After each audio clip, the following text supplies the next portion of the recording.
안녕하세요. 부동산 읽어주는 남자입니다. 여러분들 덕분에 제가 출간한 이 책이 교보문고에서 베스트셀러 종합 1위가 되었습니다. 부동산 주제로는 20년 만에 있는 일이라고 하는데요. 이 모든 건 다 여러분들 덕분이라고 생각합니다. 다시 한번 여러분들의 성원에 감사를 드리고 제가 이 책에서 가장 핵심되는 내용 하나를 정해서 여러분들에게 설명을 드려보려고 합니다. 여러분들도 아마 많은 고민을 해보셨을 겁니다. 왜 부자는 점점 부자가 되고 가난한 자들은 점점 더 가난해지게 되는 걸까? 도대체 부자들은 어떤 길을 알고 있기 때문에 부자가 되는 걸까? 이런 고민, 걱정, 궁금함이 있으셨을 텐데요. 저는 21살 때 부자가 되려고 마음을 먹고 나서 이 길이 뭘까 정말 많은 고민을 했었습니다. 그런데 제가 내린 결론이 있습니다. 바로 이 세 가지를 바꾸면 부자가 될 수 있다는 거죠. 이 세 가지 중에 가장 중요한 첫 번째는 바로 이겁니다. 돈이 나를 위해 일하게 하라. 이게 가장 중요한 겁니다. 많은 분들이 돈을 위해 내가 일을 하시죠. 근데 나를 위해 돈을 일하게 하는 것. 단어만 바꿨을 뿐인데 이 인생의 결과는 정말 많이 달라집니다. 이 자본주의 시장에서는 돈이 있어야지만 생활이 되기 때문인데 그러다 보니까 돈을 벌어서 소비, 어떻게 쓸까, 뭘 살까라는 생각에 얽매이게 되시거든요. 그런데 이 돈이라는 거는 다르게도 쓸 수가 있습니다. 돈을 일을 시키면 이 돈이 돈을 계속 가져와서 내가 점점 부자가 된다. 바로 이게 부자들이 알고 있는 부자의 길이라는 거죠. 이 돈을 투자해서 돈을 불려나가는 것, 이거에 대한 개념을 정확하게 이해를 하시면 어느 순간 소비를 하는 것들이 통제가 되고 소비를 해서 돈을 없애는 것보다 돈이라는 직원들을 점점 많이 모아서 어떻게 일을 시킬까라고 생각하면서 점점 부자가 되는 방법을 찾게 되는 거거든요. 그래서 두 번째 이야기로 이어지는데 부자가 되기 위해서는 결국에 투자금을 많이 모아야 되고 그게 수익률이 높은 곳에 계속 투자를 해서 돈을 계속 불려나가야 된다는 겁니다. 결국에 이 돈이라는 것을 내 직원처럼 생각하고 이 직원들이 효율 좋고 계속 잘 되는 성공적인 곳에 투입을 해서 돈이 계속 불어나는 거죠. 결국에 직원들이 늘어나면 늘어날수록 더 많은 일을 할 수 있고 더 빨리 할 수 있기 때문에 이렇게 돈을 좋은 곳에 투자를 해야 됩니다. 그러면 두 가지 문제가 생기는 거죠. 첫 번째, 투자금. 투자금을 어떻게 모을 것인가. 가장 좋은 거는 소득을 많이 높이면 됩니다. 여러분들이 잘 아는 야구선수, 농구선수, 아니면 유명한 연예인 분들을 보시면 자기 본업만 하는데도 수십억, 수백억을 벌죠. 그런 분들은 그냥 은행에 예금만 해놓고 있어도 엄청난 부자가 됩니다. 그런데 이건 정말 재능의 영역이잖아요. 그러다 보니 아주 소수만 할 수 있는 일입니다. 그러면 우리와 같은 일반인들은 어떻게 해야 될까요? 소득을 무작정 늘릴 수가 없기 때문에 반대로 지출을 극단적으로 줄이는 방법밖에 없습니다. 이게 정말 힘듭니다. 누구나 이걸 할 수 있다고 생각하지만 막상 시도하면 안 되는 것이 이 지출 줄이기, 소비 통제입니다. 왜냐하면 우리는 살아가는데 모든 것이 다 돈으로 사야 되고 사고 싶은 건 많고 돈은 항상 부족하기 때문이죠.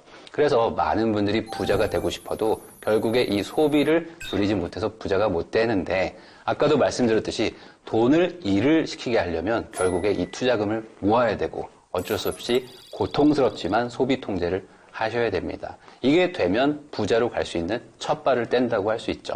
그러나 여전히 문제는 있습니다. 투자금이 모여도 뭘 해야 되죠? 수익률이 높은 곳에 투자를 해야 됩니다. 그러다 보니까 많은 분들이 오해를 하는 게 있어요. 이 변동성이 높은 투자처를 골라서 내가 사고 금방 오른 다음에 가장 꼭지에 팔고 다시 내려가면 바닥에서 사고 이걸 반복하면 금방 부자가 되지 않을까라고 생각을 하죠.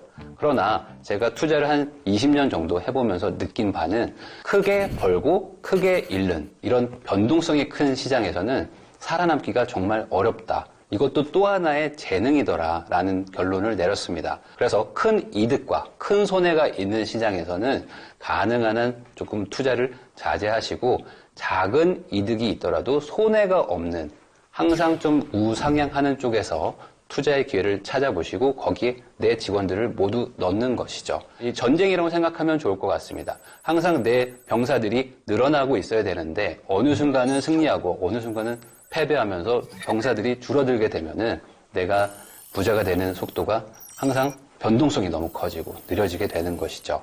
마지막으로 세 번째가 있습니다. 남과 다른 길을 간다는 거죠. 부자가 되기로 마음을 먹고 나서 가장 힘든 부분이 이 부분이기도 합니다. 내가 앞으로 부자가 될 거야 라고 생각을 하면 갑자기 주변 분들과 생각이 달라지게 됩니다. 그런데 문제는 100명이 있으면 나 혼자만 바뀐 것이죠. 인생을 살아온 그 수십 년의 결과가 내 주변 인간관계입니다. 내가 지금까지 부자가 될 생각이 없었기 때문에 내 주변 분들도 당연히 그런 생각이 적은 분들이 내 주변에 모여 있겠죠. 그러다 보면 나 혼자만 갑자기 부자가 되겠다고 생각을 하면 주변 분들이 말리게 됩니다. 너 그거 하지 마라. 위험하다. 너 그거 안 된다. 이제는 끝났다. 그런 거 하다가 망한 사람 여럿 봤다라는 이야기들을 듣게 되죠. 그 말을 듣고 아 맞아 나는 원래대로 살아야지 라고 생각을 하면 인생이 바뀔까요?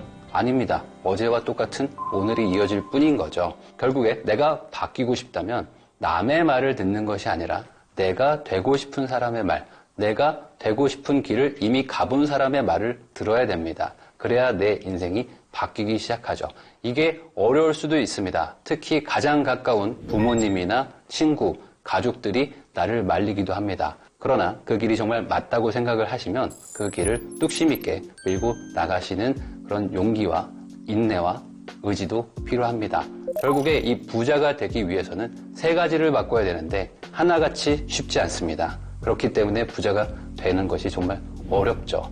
그러나 반대로 생각을 해보면 이 세 가지를 바꿀 수 있는 사람이라면 부자가 될 수 있다. 이 세 가지는 모두 자기 스스로 내 의지를 가지고 바꿀 수 있는 것이기 때문에 여러분들도 한번 강한 마음을 먹고 이걸 바꿔보겠다라고 생각하고 한 발 한 발 나아가다 보면은 내 미래의 인생이 조금씩 바뀌는 경험을 하시게 될 겁니다. 이 세 가지가 이 기초편의 모든 내용을 관통하는 핵심 내용이라고 저는 생각을 합니다.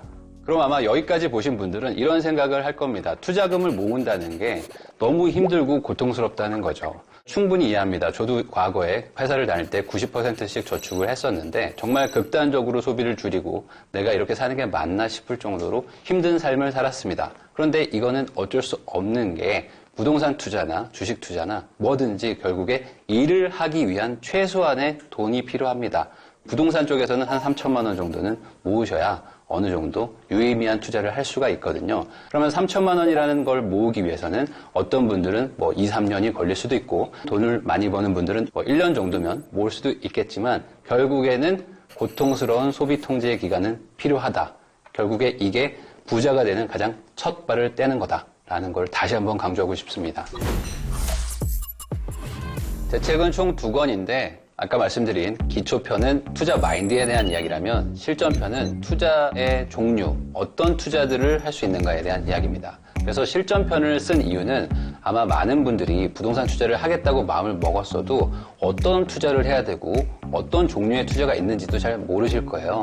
제가 12년 정도 투자를 하면서 다양한 투자 종목에 투자를 해본 경험을 갖고 있는데 이런 것들을 하나하나 정리를 해서 장점과 단점을 적어놓고 여러분들이 나의 취향에 맞는 내가 할 수 있는 내가 도전해볼 만한 종목을 고르시기를 바라는 마음에서 이 책을 썼습니다. 부동산 투자는 큰 틀에서는 하나의 카테고리처럼 보이지만 사실 그 세분화를 해보면 다양한 종류가 있습니다. 그래서 이 책에는 아파트 투자법, 빌라 투자법, 그리고 오피스텔, 도시형 생활주택 같은 원룸형 투자는 어떻게 하는지, 그리고 수익형 부동산은 어떻게 투자를 하는지에 대해서 세분화해서 이야기를 했고요. 투자법 종류도 경매, 그리고 일반 매매로 나뉘어서 또 설명을 해드렸습니다. 결국에 이 조합을 해보면 정말 10가지도 넘는 투자처가 있는데 이 안에서 나에게 맞는 투자처는 무엇인가 이걸 찾는 게 가장 중요하다고 생각을 합니다. 제가 교육을 해보면서 느낀 바는 사람마다 할 수 있는 투자처가 있고 할 수 없는 투자처가 있는데 내가 모르다 보니까 내가 처음 경험하고 처음 알게 된 투자처를 가장 좋은 것이라고 생각하고 거기만 집착하면서 열심히 하는 분들이 있거든요. 근데 투자라는 것은 결국 내 투자금을 불리는 행위인 것 뿐이니까 나에게 맞는 것이 더 중요합니다. 그래서 경매, 아파트, 빌라, 오피스텔, 상가, 투자법들에 대해서 다양한 경험들을 적어놨으니까 여러분들이 보시고 가장 좋은 것들을 선택하셨으면 좋겠습니다. 그럼 이렇게 다양한 투자처들 중에서 자기에게 맞는 투자처를 찾는 게 가장 중요한데 아무래도 처음 하는 분들은 뭐가 뭔지 모르실 수가 있잖아요. 그래서 가장 제가 초보자분들에게 추천하는 것은 아파트 투자입니다.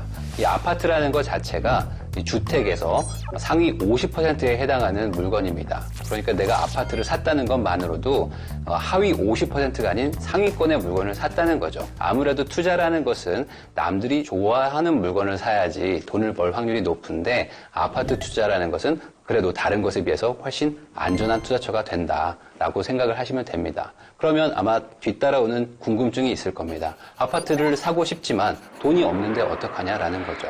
물론 내가 살고 있는 곳이나 내가 살고 싶은 동네는 아마 아파트가 어마어마하게 비쌀 겁니다. 그러나 이 전국으로 시선을 확대를 해보면 여전히 몇 천만 원의 돈만 있으면 살 수 있는 아파트들도 많거든요. 그래서 내가 초보자고 잘 모르겠다면 아파트를 가지고 시작을 해보시는 게 가장 좋습니다. 왜냐하면 여긴 두 가지의 의미도 있는데, 첫 번째, 투자처로도 가장 수요가 많기도 하지만 두 번째, 가장 살기 좋은 주거 형태이기도 하거든요. 여러분들도 대부분 빌라나 오피스텔보다는 아파트를 선호하시잖아요. 그것처럼 투자의 목적도 있지만 내가 실거주도 할 수 있다. 이런 두 마리 토끼를 다 잡을 수 있다는 점에서 아파트를 가장 기본적으로 선택하시는 걸 추천합니다. 그러면 아파트를 투자하고 싶다고 했을 때 내가 어떤 식의 투자 방식을 선택해야 될까? 이것도 정말 중요하거든요. 요즘같이 정치가 변화하고 정책도 막 바뀔 수 있는 이런 상황에서는 정말 돌발 변수, 변화가 정말 많습니다. 이럴 때야말로 오히려 절대적인 투자 원칙을 지키는 것이 좋습니다. 제가 생각하는 부동산 투자의 절대 원칙 중에 하나는 바로 안전마진을 어떻게든 확보하고 투자를 시작한다는 겁니다. 제가 투자를 하면서 가장 두려웠던 점은 내가 집을 산 가격이 떨어지면 어떡할까라는 거였습니다. 그러면 반대로 이미 시세보다 좀 싸게, 저렴하게 산다면 조금 떨어지더라도 내가 조금 마음 편한 투자를 할 수 있잖아요. 그런 의미에서 안전마진을 확보할 수 있는 투자 방식을 선택하는 게 중요한데요. 가장 쉬운 것은 바로 금매겠죠. 시세보다 싸게 나온 물건을 산다. 이 말은 시세가 만약에 5억이라면 4억 5천, 4억 6천에 물건을 살 수 있다면 3천만 원, 4천만 원의 안전마진을 확보할 수 있는 것이잖아요. 대신에 이런 물건을 그러면 누구나 살 수 있느냐? 절대 그렇지는 않겠죠. 항상 그 지역을 방문하고 그 지역에 있는 중개사분들과 어떤 유대감을 쌓으면서 지속적으로 내가 매수하겠다는 의사표현을 하셔야지만 이런 관계 속에서 그런 물건을 잡을 수가 있고요. 두 번째로 경매가 있습니다. 경매라는 것 자체가 법적인 문제가 있는 물건들을 법원에서 강제로 매각하는 행위인데, 이러다 보니까 입찰을 하는 분들 중에서 가장 높게 쓴 분이 그 물건을 가져갑니다. 아무래도 법적인 문제도 있고 다들 싸게 사려는 마음으로 시도를 하는 투자 방식이기 때문에 1등이 되더라도 대부분 시세보다 싸게 가져가는 경향을 보이죠.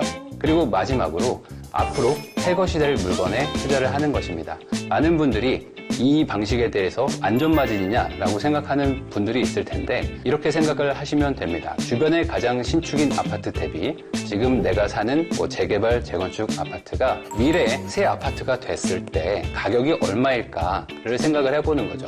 미래에 새 아파트가 될 때 가격 대비 현재 내가 투자하는 금액이 작다면 그것도 일종의 안전마진이 되는 겁니다. 결국의 핵심은 내가 얼마나 시세보다 싸게 사는가, 그래서 내가 얼마나 안전한 투자를 할 수 있느냐, 이 부분인 거죠.